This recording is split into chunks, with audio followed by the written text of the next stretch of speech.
Hello guys, welcome to my add cook channel. আজকে আমরা নিয়ে চলে এসেছি ঢ্যাঁড়সের চচ্চড়ি। আমরা কিভাবে বানিয়ে নেব দেখে নেওয়া যাক এই রেসিপি। তো আসুন রেসিপিটা শুরু করি। প্রথমে এখানে আমি কড়াইতে পর্যাপ্ত পরিমাণে সর্ষের তেল নিয়ে নিয়েছি। তেলটা গরম হয়ে আসলে এখানে আমি বড় সাইজের পেঁয়াজ দিয়ে দিচ্ছি। পেঁয়াজ দিয়ে দেওয়া হয়ে গেলে ভালোভাবে নাড়াচাড়া করে অল্প একটু লাল ব্রাউন ভাবে ভেজে নেব।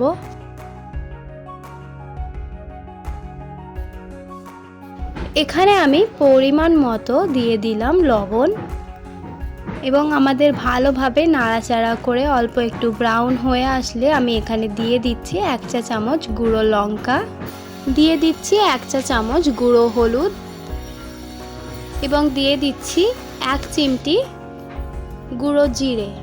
এবার ভালোভাবে নাড়াচাড়া করে আমরা পেঁয়াজটা গলা অবধি ওয়েট করব।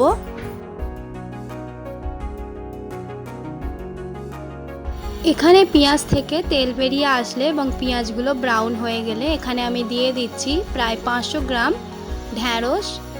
ঢ্যাঁড়সটাকে এরকম আমি ছোট ছোট করে কেটে ফ্রেশভাবে ধুয়ে রেখেছিলাম।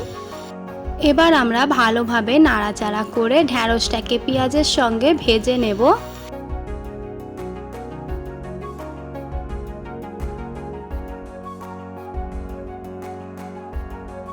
দেখুন ভাজতে ভাজতে যখন ঢ্যাঁড়সের কালারটা একটু ফ্যাকাশে হয়ে আসবে তখন কিন্তু আমরা জল ঢেলে দিয়ে পরিমাণ মতো এবার আমরা কিন্তু 10 থেকে 15 মিনিট এটাকে ফুটতে দেব।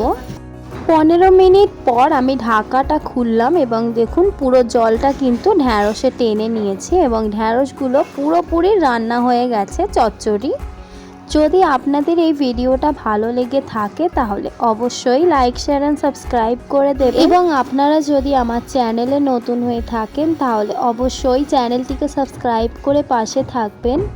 দেখা হবে নেক্সট ভিডিওতে। আজকের এই ভিডিওটা দেখার জন্য অনেক অনেক ধন্যবাদ।